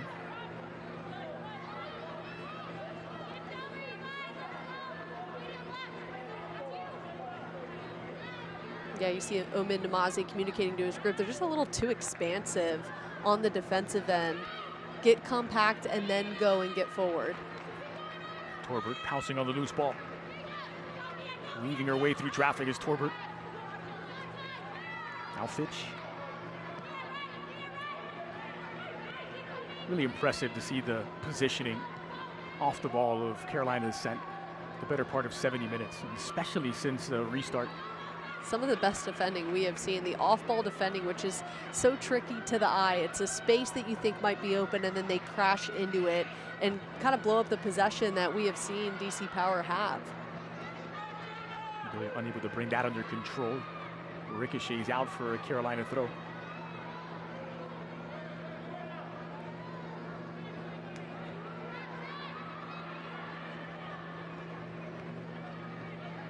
To the best defenders in this game globally, and I'll tell you, it's not about the tackles and the sliding challenges and the physicality necessarily. It's how you affect the game through your positioning, how you effectively set up no-go zones. The best are won from a chess match, and that's exactly what we're seeing here. Martinez to put it back in play.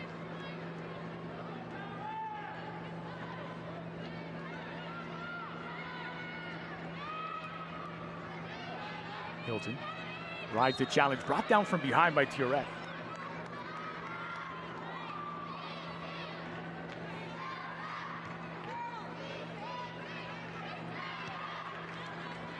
Here's Aguilera. That's a lovely ball. And touch to get past Fitch. Important touch. That time from Duong. Here's Martinez, space and time to deliver across. A good ball in base, and flicked on header. And Mackenzie George's deflection. Goal bounce, saved by Aquino. Riley Basin looking to go for it again off the header goal, and a beautiful touch forward here to set up the ball across. Splits kind of Mackenzie George and Riley Basin there. Could have been a deflection that went into the back of the net from the defender. Here's Mackenzie George once more, squared in and collected by Aquino, with Harding arriving at the back post.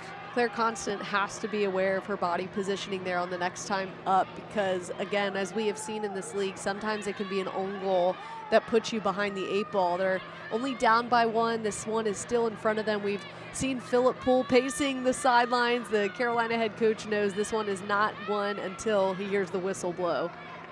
It was an own goal that made it interesting back on October 4th when these two sides faced off. Studer putting it in her own net after some pressure by Torbert. Cut the lead in half. It was 2-1 at that point. The game ended 3-2 to Carolina. He was super unhappy with the first goal that they conceded against DC Power in that match as well, saying it was just so uncharacteristic and not who they are as a group. Wanting his team to just stay compact and attentive here for the rest of the 20 minutes.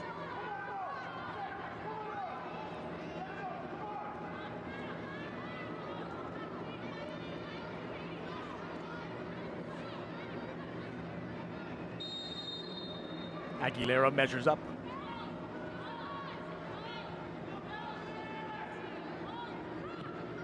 Harding lifted in, back post. Kept alive into the heart of the area.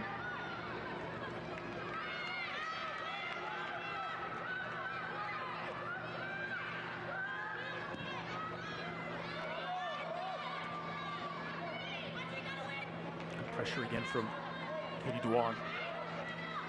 Bedoya trying to turn, finds Harding in her way. Harding picks her pocket. Bays then the goal scorer.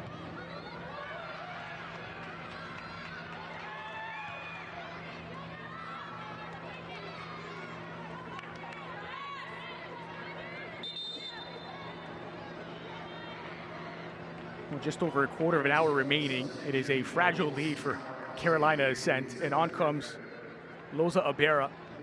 2 goals in the season. They've both come in substitute appearances, and she'll replace Deja Torbert for the final quarter of an hour. I'm surprised that they waited this long to go with Loza Abera. What she provides off the bench, not just in a spark, but she's super unpredictable in her play when she's in the attacking third, really confuses defenders. We'll see what she can do the rest of the way here.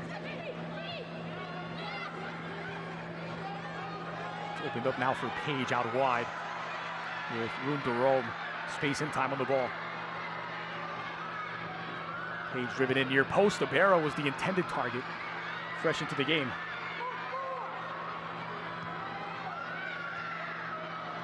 Dealt with that time by Studer in the air. Here's Mia Corbin. That was certainly the right idea, looking to go to Loza Abera the first time, and then the second time back into the box. You saw Katie Duong throw her arm up. She is such a powerful aerial presence. I think a lot of teams forget about that, her coming off of the bench, and you saw they tried to go to Katie Duong there on the second chance, well defended by Carolina. Loza Abera, by the way, an institution in Ethiopian soccer. More goals than games played. Ethiopia International. Expertly won by Butler, using her body well. And running short of room and ideas. It's DC Power with a throw now in Carolina territory, or is it? Carolina will have a throw.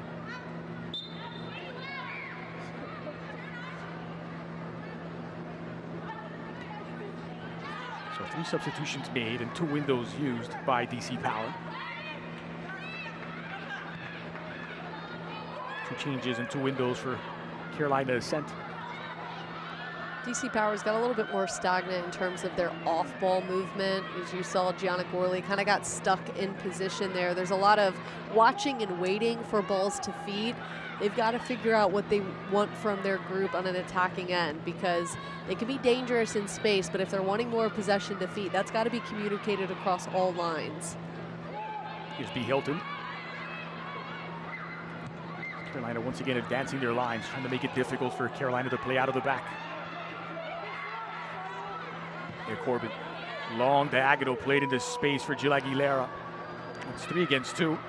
Aguilera back in toward the back post. It's dealt with by Cummings.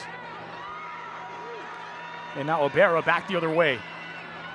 Skips past the challenge of Morris.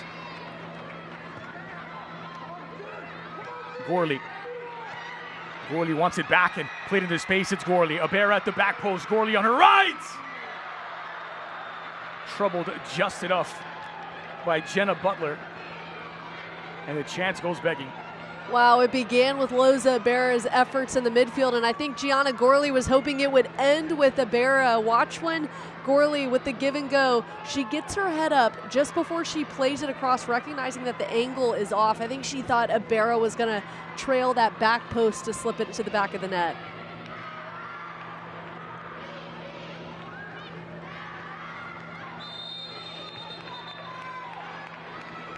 Foul whistled against DC Power.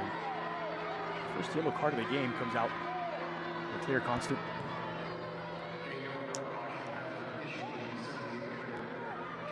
Check that, it's Katie Duong who goes in the referee's book. I think it was the shirt pull, and the referee was right on top of the action. So Duong has a 2nd yellow card of the season. Yeah, we saw Duong get tangled up a bit, trying to pull Mackenzie George from sprinting off into space as they had a ton of numbers forward. More of a tactical foul there by Duong. Kenzie George absolutely magnetized that ball to her foot. Rivera. It's a wonderful square pass for Colton. Possession was short-lived. Hilton. Martinez.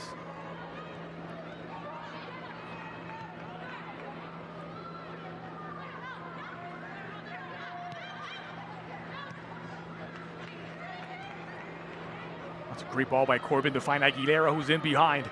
Gil Aguilera delivered back post, just beyond the reach of Bazin. It was marked by Page.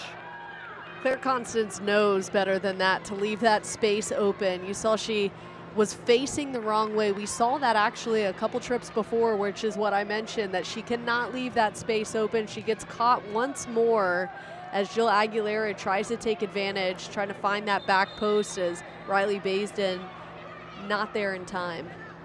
To your point, Mia Corbin spotted that right away. One-touch pass right into stride for Aguilera, exploiting that space vacated by Constant. Meanwhile, Page a little shaken up.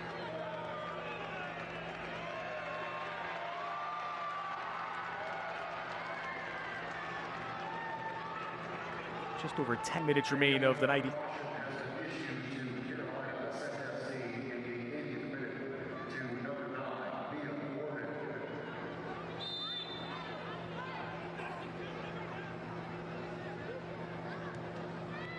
Meanwhile, a yellow announced for Mia Corbin.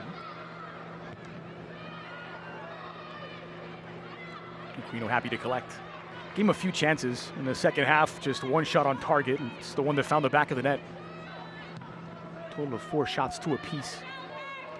We saw DC's best chance there with that give and go with Gorley. We know that she can be so dangerous when you can play her in behind the back line, but it should not be understated how well Megan McClellan and Morgan Aquino, both in net for these two teams, have done a really good job of cutting off that angle, recognizing that front post drive, and have put themselves in a good position.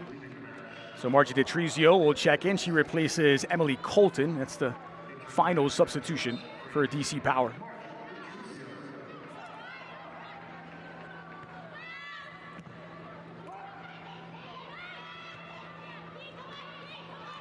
So when they brought her in, Omen Namazi said she's the ideal player to elevate the front line. Can she prove that here in the final 10 minutes? And DC Power have never beaten Carolina. Offside flag has come up here against DeTrizio, who's just checked into the game.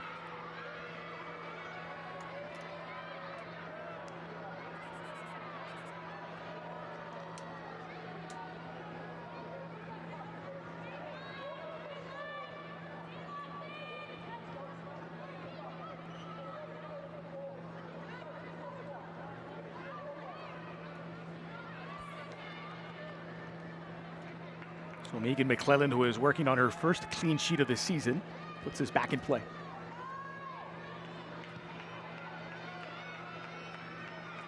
Bedoya did well to absorb that contact from Martinez. It's poked loose by Bazin. It'll be a throw for DC Power. Tourette didn't hear the footsteps of Maya Corbin. DC Power is going to have to be a little bit more creative in their attack because Carolina's backline has not made a lot of mistakes here in this second half. Everything's been clean. If they have to go one touch to be able to just push it vertical up the field, they've done that. Here's Aguilera. I'll tell you what, Corbin has not put a foot wrong since entering this game. Square ball. It's a good one for Hilton. Edge of the area. Closed down by Page. A second opportunity for Hilton. Laying it off. And Bazda's effort is blocked. Martinez.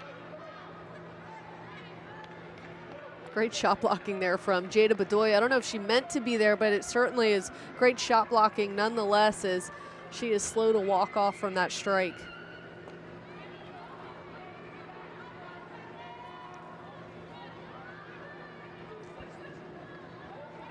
Corbin.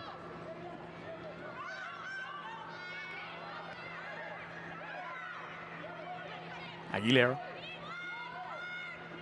Hilton sacrificing her body to keep possession alive. Now Corbin.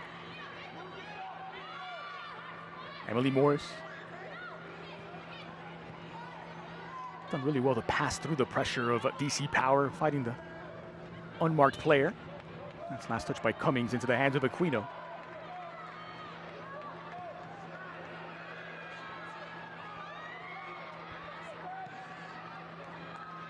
Aguilera sending it wide.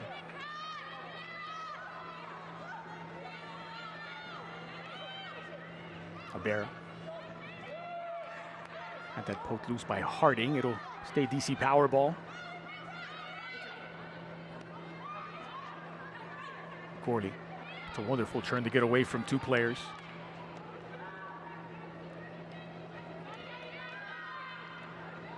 Jada Bedoya has been the difference maker in this one, but after catching this ball, maybe hyperextending her knee there, she has not been the same player since blocking this shot. You see her up the left side, struggling to get out in full pace, still trying to work through that injury. Here's Fitch, the early ball into the 18. Patrizio just not able to bring that down. It was at an awkward height, and McClellan gathers up. We mentioned the warrior mindset from Jada Bedoya. She's someone that does not want to come off the pitch, and we see she's trying to grit through it now up that left side. Here's Corbin. Pressure from DC Power to win it back, now constant. It's flicked on by Gorley. Patrizio trying to run onto it. Lennon is there to collect.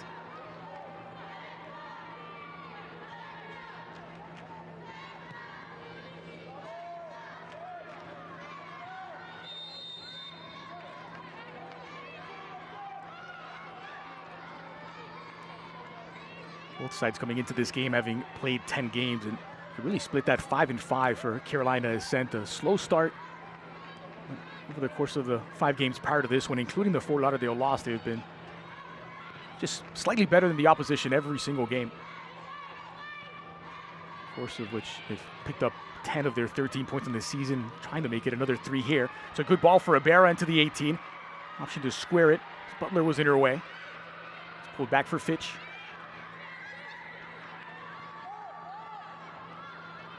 Constant. Patrizio was asking for it out wide, and delivery is a little slow to arrive. Unlucky there for DC Power. Another moment with a give and go up the right side. It's been on, beating the defender, but Jenna Butler read it like a book and made sure to get back and cover for her teammate there, blowing up that offensive attack. As things stand, it's a result that would send Carolina above the playoff line into 3rd place onto the Gamebridge Super League podium with 16 points. It would be 1 back of Fort Lauderdale pending their match tomorrow. Of course, a lot of soccer still to play this season. I want to go into the winter break on a high note. This was a match where these two teams were going to learn a lot about themselves. Facing a team in similar form with the same amount of points. Good switch of play to find Bedoya. Now Gorley trying to split the double team. That's expertly done by Butler to deny her. You could tell Gorley was looking to just get a touch on it, to be able to push out in space. She's so quick when she's with the ball at her feet. She just wasn't able to get a good touch on it. 2 defenders, especially when they're right on top of you, it's hard to beat that. One of the league's best strikers, and they have contained her today.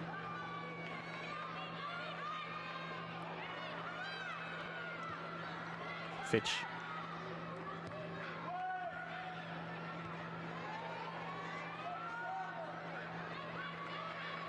Page.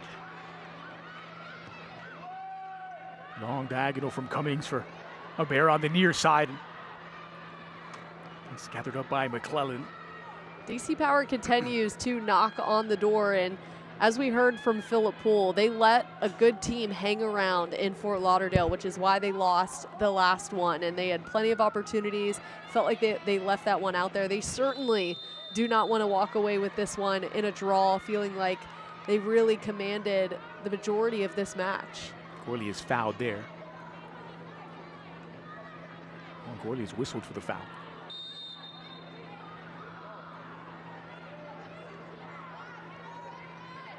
Really impressed with the way that Carolina have managed this game, especially their play off the ball. The way that they, for the majority of The second half have forced DC Power into their own half. I love the reaction that we have seen from their back line. They stay so connected together on a string. That off-ball defending, anytime it gets out just a little bit in front when DC Power is threatening, they are there to shut most of it down. Now whistled once more against DC Power. Aguilera on the receiving end once again. Less than 90 seconds remain of the 90 minutes.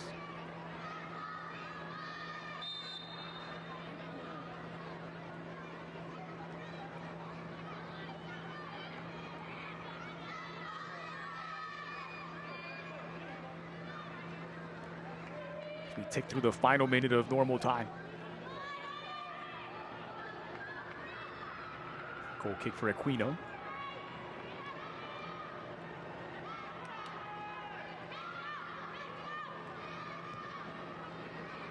DC Power trying to dig deep, trying to battle back to level terms. There's Harding. Gets a touch. It'll be a DC Power throw.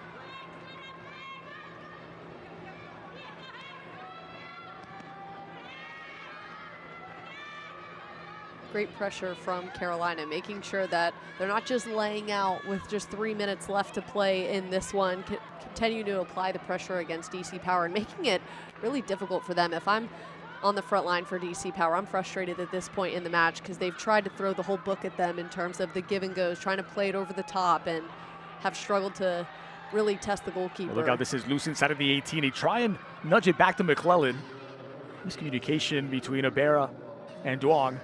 Yeah, the last thing you want is a mistake on your own part to end up walking out of this one with a draw. This lead in the game.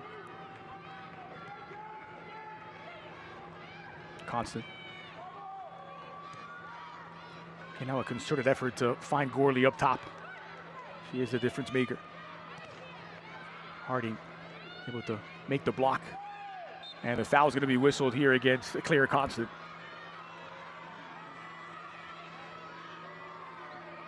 Two minutes added on, a minimum 2 minutes, so play until at least the end of the 92nd. Carolina took the lead in the 57th minute, and they haven't really looked like they're in too much danger since. Here's Harding. George.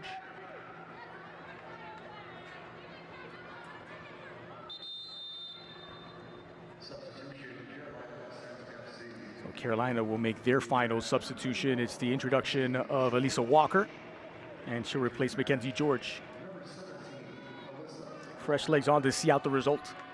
We saw Mackenzie George have to really put the team on her back last time against Fort Lauderdale. Weren't able to walk out of that one with a win. This one's really been a win by committee, I would say, from Carolina. They've done just such a great job of off the ball defending, off the ball also when they're in the attack. They go together as a group. Just a really quality, if they walk out of this one, a quality win for them, coming off of what we would call a bye week, 12 days off from their last match. And truly a team effort. It's often the attacking prowess of Audrey Harding and Mackenzie George that get this team over the line. But yes, they got a goal from Riley Baisden today, but it's been their pressure, the way they've managed the game has been so impressive for Carolina. Well, they said they wanted to be unpredictable in the attack. I think on the goal, it really caught DC Power by surprise. The way they were able to build it up, they, instead of slipping it across the box, went in the air to Riley Baisden, who we have seen as a threat in the air, and that's exactly how they're going to win this one. Here's Abera. Still time for DC Power to pull back to level terms. Abera.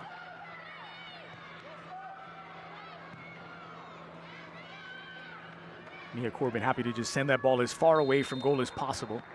And there's the final whistle. Carolina back on the win column as they defeat DC Power a goal to nil. 6 games without a loss now against DC Power. And the goal by Riley Baisden gets it done in the 57th minute, assisted by Emily Morris. All 3 points to Carolina. What an effort tonight from Carolina on the road. They feel like they play better on the road. They showed that tonight in DC at Audi Field. They wanted to finish chances created and be a little bit more deliberate in the box. Well, you can check both of those things off. That's exactly what they were, especially when you look back at this Riley Baisden goal. It wasn't rushed. It was something that they collectively built out of the back and took advantage when DC Power was caught on their heels. For DC Power, this one has to be frustrating when you felt at halftime things were going in your way. The adjustments Carolina made, though, at halftime, clearly walking out of this one with a win. So Baston's game winner just before the hour mark, and a first clean sheet of the season for Carolina and last season's Golden Glove winner, Megan McClellan. We're back to wrap it up after this. 1-0 Carolina Ascent, the final score.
Welcome back. It is full time in the nation's capital. DC Power fall to Carolina Ascent, a 0-0.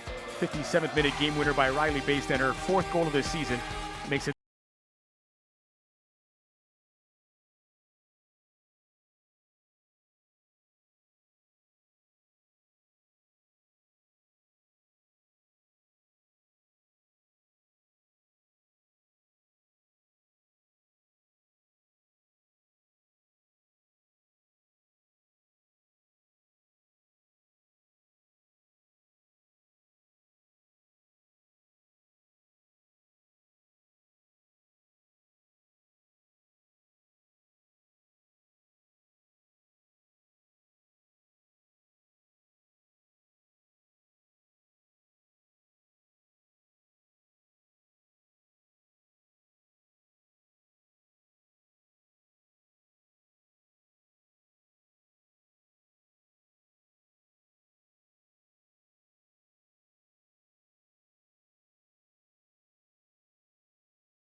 by DC Power as they really just struggled in this one.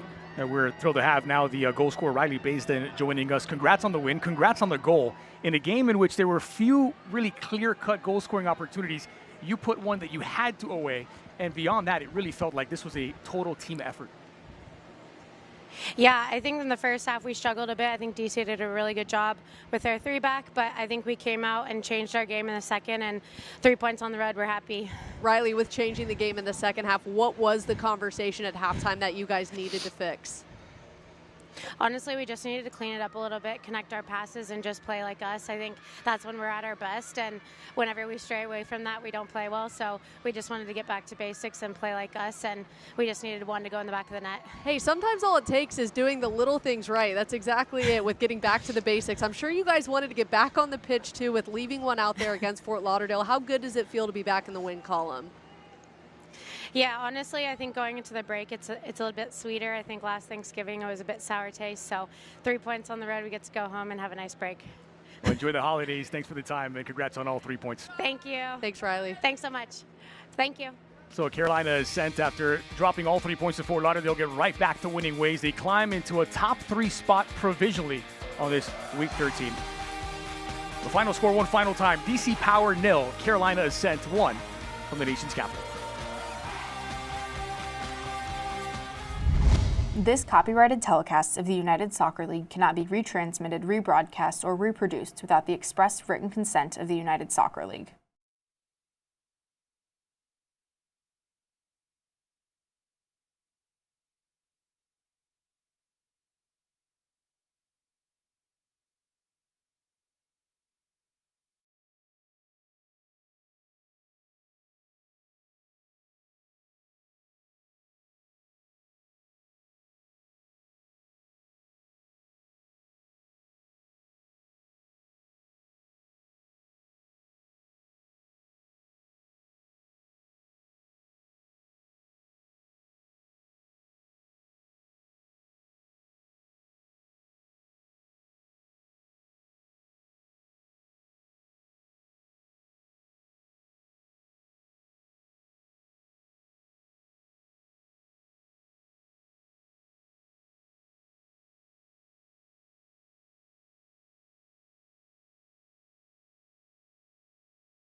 Studer.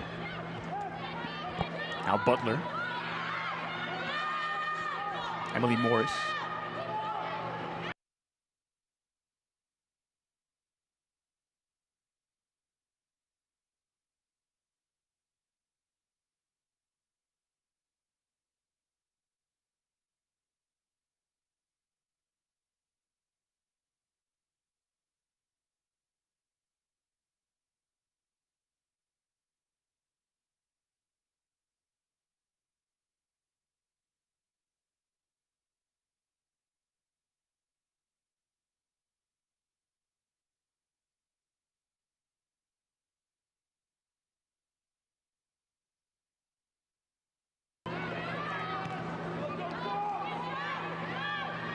Studer. Now Butler. Emily Morris.